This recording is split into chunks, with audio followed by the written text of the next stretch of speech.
Hi Cancer, this is Jav.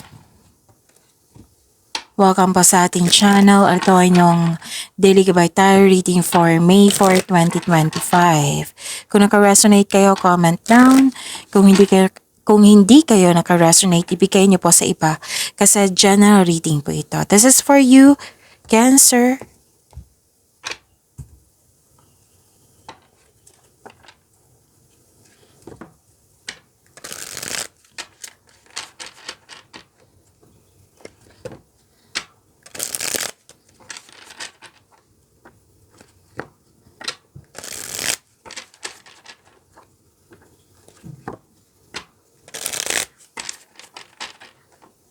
Para po ito sa inyo, Cancer.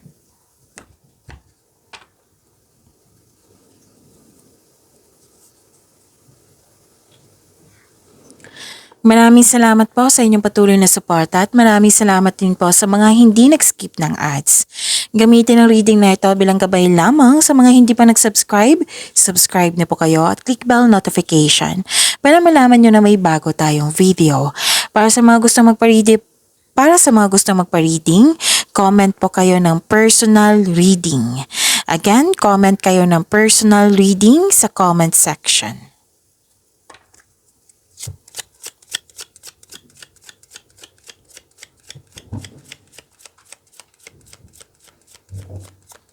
Spirits Guide, mga ganap po para kay Cancer. I need 3 cards po.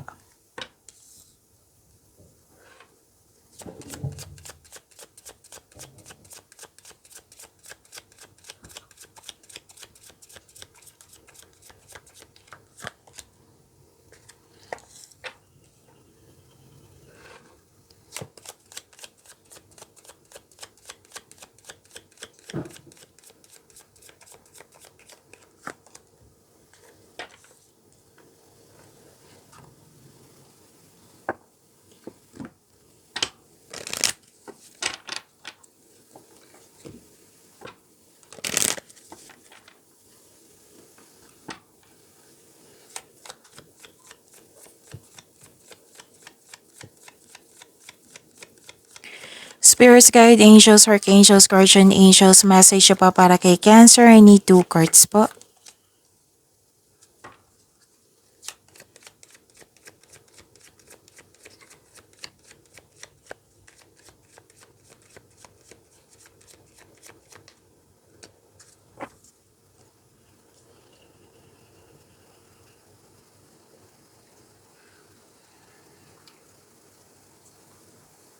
Cancer, ang ganda. Kasi may nakikita ko ditong new beginning. Pwedeng kakasimulan lang sa trabaho, sa relasyon, sa connection sa isang tao. Pwedeng kakasimula sa proyekto. Basta may bagong simula. May nangyaring bagong simula. At some of you may na-hire dito kahit walang experience. At may nakita rin ako ditong concern sa isang immature na tao. Or pwede din may humihingi ng atensyon sa iyo na isang inner child, yung inner child nyo, or literal na bata. At wow, this is love is blooming. This is abundance. And may recognition ako nakikita dito or nagbigay ng compliment sa iyo at may nagbigay ng tulong or nagbigay ng regalo. So this is abundance and love is blooming. Kitang-kita ko yung happiness mo dito. Claim niyo po, Cancer. May delay pwedeng sa hinintay nyo, pwedeng delay sa paggawa ng desisyon, pwede din sa paggawa ng aksyon kasi may hesitation. May nakita ko ditong hindi madaling kausap or sobrang stricto or hindi kayo nag-usap nito.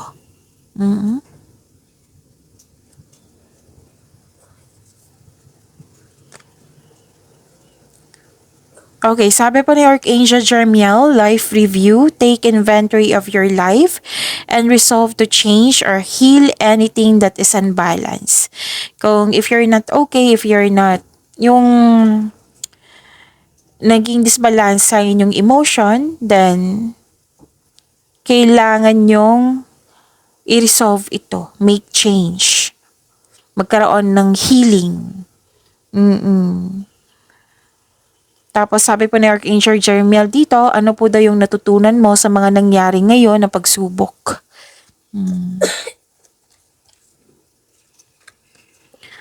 And sabi po ni Archangel Raziel, I am bringing you esoteric information and symbols and helping you understand spiritual truths.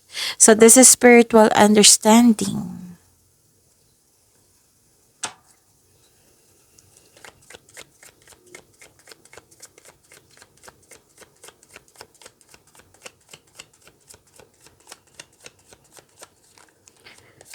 Spirit guide, ano po yung energy ni Cancer?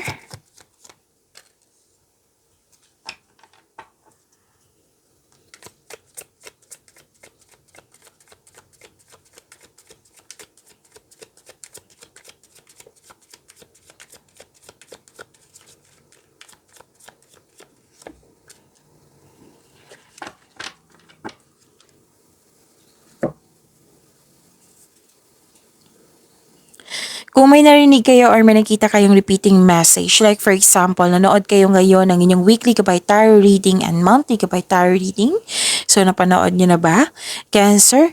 So, may napansin kayo na repeating message. Yan po yung pinupush ng course nyo na kailangan yung bigyan ng atensyon. Na kung maaari din po, bigyan nyo po ng solusyon at aksyon. So, ano yung energy ni Cancer?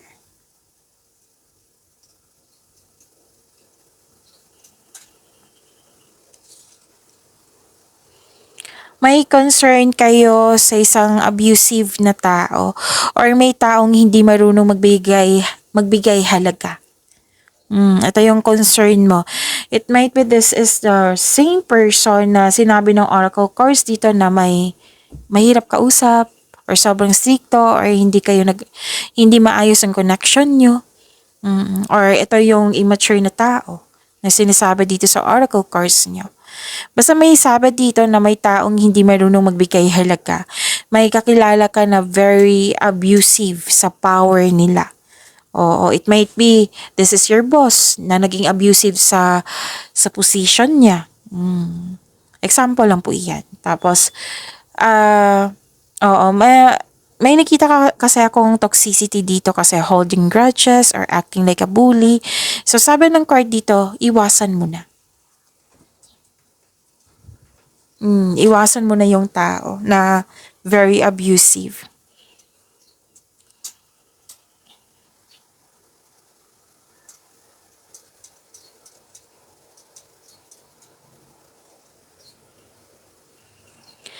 And, okay.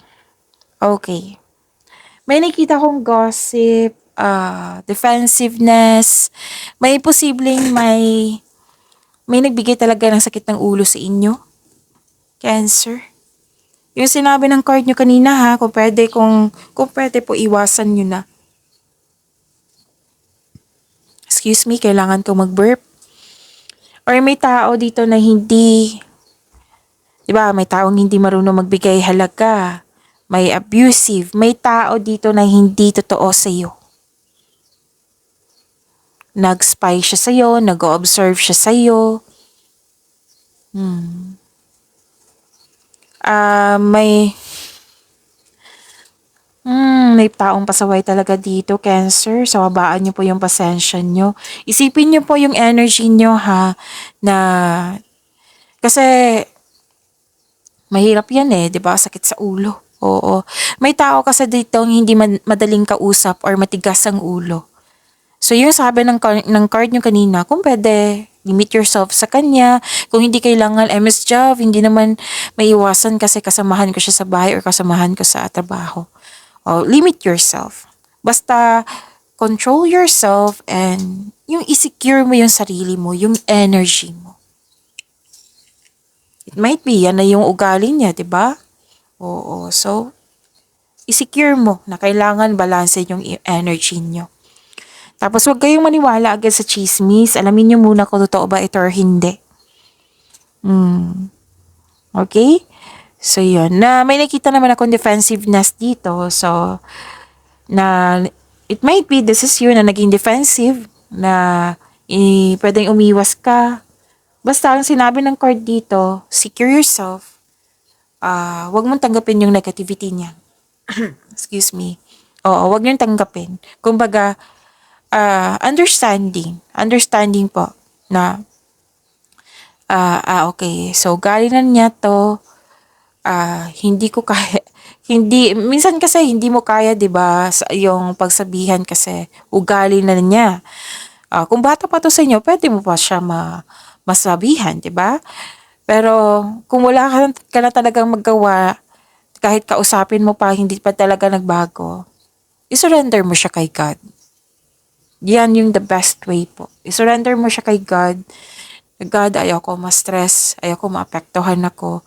Hindi ko na control or hindi ko na maintindihan yung pag-uugali ng taong ito. Kayo na po bahala sa kanya. Mention this person's name and isurrender mo at maghingi kayo ng divine assistance. Okay? So, protect yourself. Alagaan niyo po yung sarili niyo. Tulungan niyo po yung sarili niyo.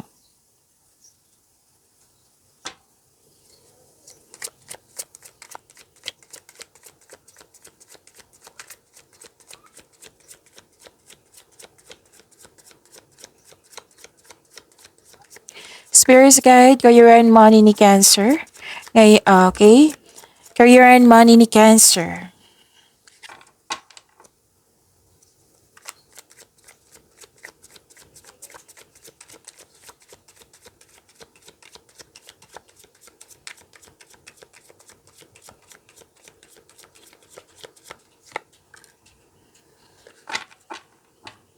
By the way, yung sabi ni Archangel Jermiel, na take inventory of your life and resolve to change or heal anything that is unbalanced. Itong yung energy nyo naging unbalanced, di ba, nang dahil sa pag-ugali ng isang tao or sa yung naniwala ka agad sa chismis. Oo. So, ang isipin nyo, ano yung natutunan mo sa mga pangyayaring ito at kailangan nyong i-heal ang disbalance. Okay? Lalo na sa emotion nyo. Okay? So, yun yung message ng mga anghel sa iyo.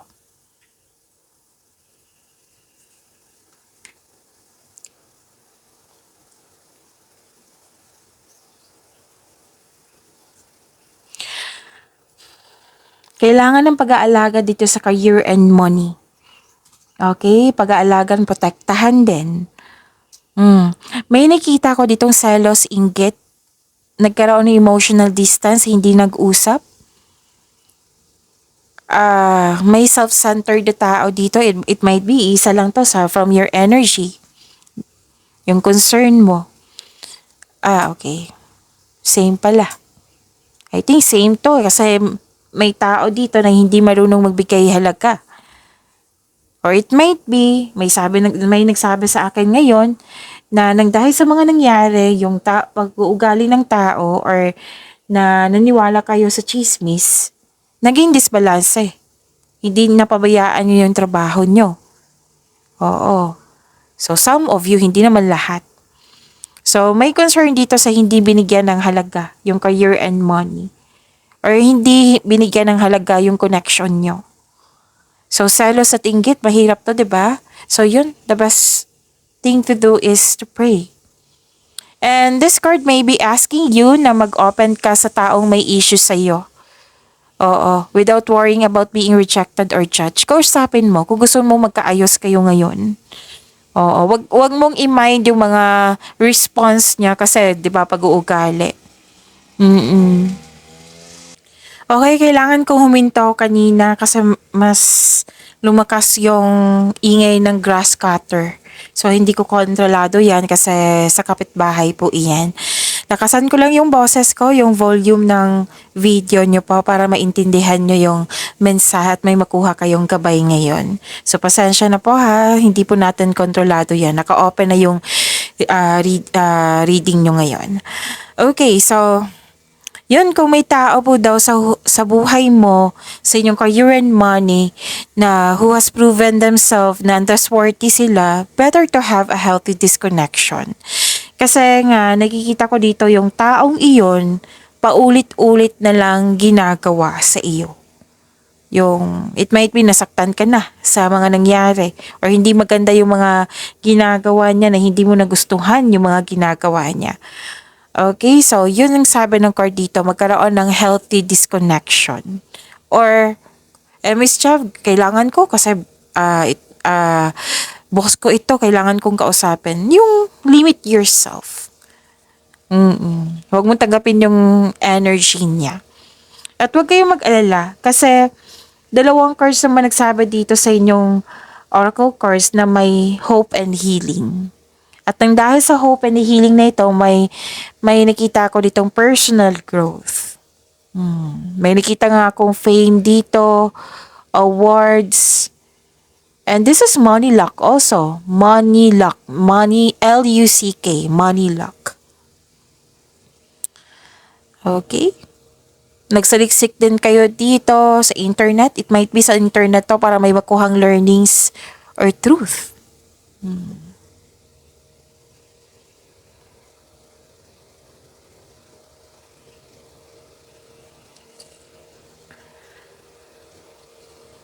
So, andyan pa rin yung grass cutter ha, pero malayo na siya.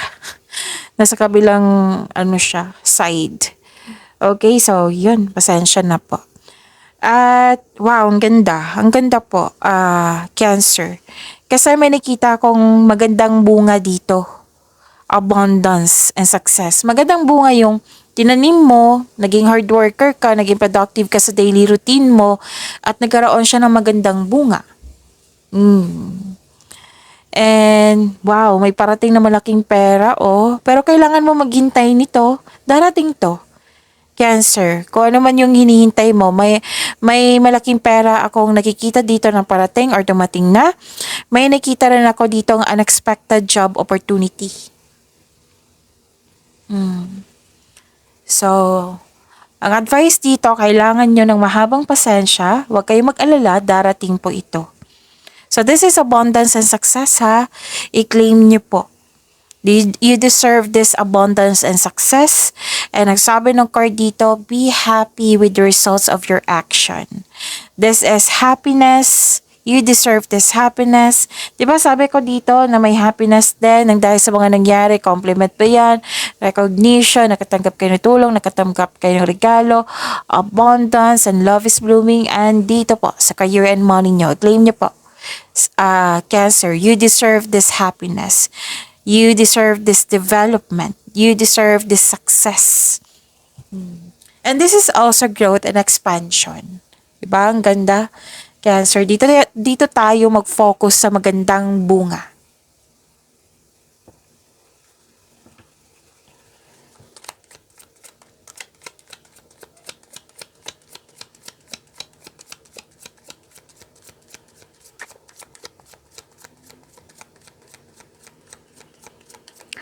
Spirit guide, love life, self-love, partnership, and romancy, Cancer.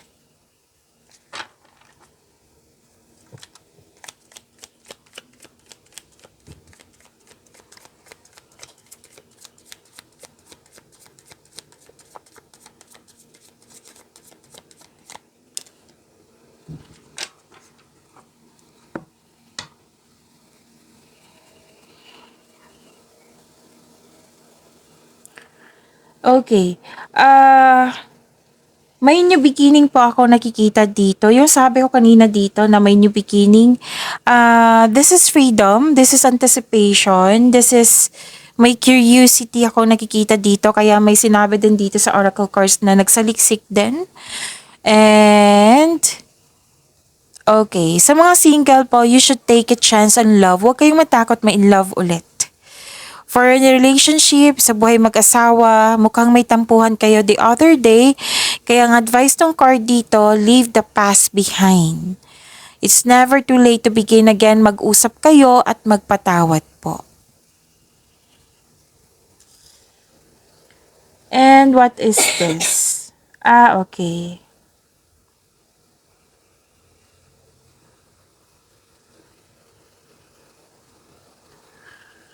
Nalungkot kayo pero maayos din to. Maayos din to kasi may pag-uusap na mangyayari, 'di ba? So may dito, nalungkot kayo sa pagkawala ng isang connection sa isang tao or sa isang bagay or may naalala kayo sa nakaraan, whether single ka man sa mga marelasyon po ito or sa buhay mag-asawa or yung tampuhan po ito.